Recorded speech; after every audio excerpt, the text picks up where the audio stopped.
My name is Chelsea Hurst, and I'm the Instructional Technology Coach for a school district in rural Alaska. Thank you for joining me today. We will be talking about Google Meet. Probably at some point in the past 3 months, you have been a participant on some sort of video conference, whether it be BlueJeans, Zoom, Google Meet, or some other venue. And logging in as a participant is pretty easy. You are given a link or a code, you can join, you can choose to mute your video or mute your speaker or unmute both things, you can post in the comment box, whatever it may be. It's really easy and natural to kind of figure out.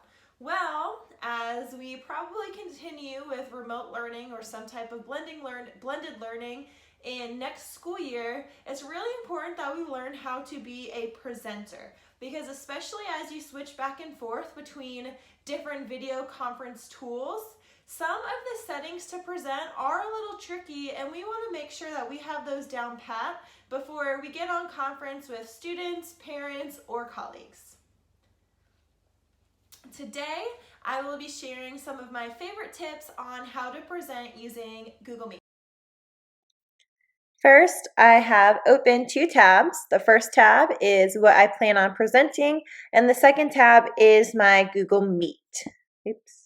So what I want to make sure is I want to change this. I don't want them to be on the same window, but I want them to be in 2 different windows. So I'm going to take my Meet and drag it out into 2 windows.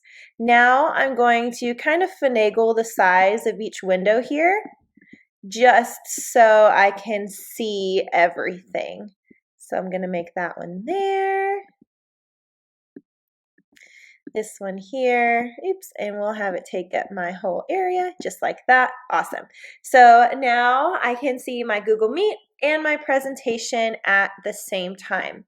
A lot of times, especially when I'm presenting for the first time or using a new link or not sure on how what I'm presenting is going to look like, I like to join the Google Meet from my phone just to test it out so I can see what is on both sides. So what I do is my joining info, I just send it as a text message to myself on my phone, and then I use that link to join the meeting. So now you can see that there's 2 Chelseas. So on my computer, I can see what it looks like from the presenter side, and on my phone, I can see what it looks like from the audience.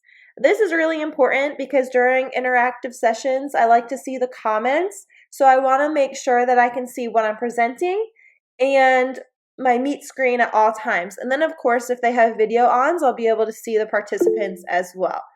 So what I'm going to do is kind of open my chat here so I can always see it, emphasizing what's written in the chat more than what is written here or the faces that I'm seeing. So when I'm ready to present, I'm going to go to Present Now. And it's really important, depending on what you do, what screen you choose. I don't want to choose my entire screen because that means they'll see what you guys are currently seeing. My Meet in one window and my presentation in the other window. I don't want to choose just a Chrome tab because if you look in this presentation, there are some hyperlinks. And if I want to click on these hyperlinks during my presentation, it'll open up into a new tab. So while I'm navigating through that, I might be able to see these new tabs on my screen, but the viewer will not be able to see that. The viewer will always just see this. So that case, I'm going to choose a window.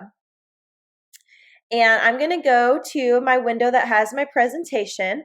That way, anything that I open up into this screen is going to be what my presenters see. And it's really important to note on my screen, I can see my presentation and the Meet. On the presenter or on the audience side, they can only see my presentation. They can't see any of this or anything that I do in this window. So just to formalize this a little more, I'm going to just go ahead and click Present here. So it's in a nice view that they can see. And now my whole screen on my phone is just my presentation, and I can go through and use that and go through my presentation in full screen mode and still be able to see who is in my meeting and what people are talking about in the chat. Because I don't want to just be presenting to a blank screen or just seeing my presentation. one of the downfalls of video conference in general is not being able to have that authentic connection with your audience. So just being able to see your presentation screen itself loses what connection you do have. So you definitely want to choose these two different windows. So just a quick wrap up from that video. You want to make sure you always test your presentation on the video conferencing tool that you're going to be using before you have a live audience, just to make sure it works. In my example, I used my phone to help me with that. I want to make sure that I use two windows so I can see my chat and my viewers in one window and my presentation in the second video. And then lastly, just make sure to check your link through multiple domains. So something I've experienced with my school district link, if I use a personal Gmail link, I won't be able to log on. So just make sure you check with your administrator what those domain settings are and who can join your meetings and who will not be given access to join your meeting. I hope you enjoyed this video and that you'll be able to use Google Meet smoothly in your next at-home or remote learning presentation. Bye guys!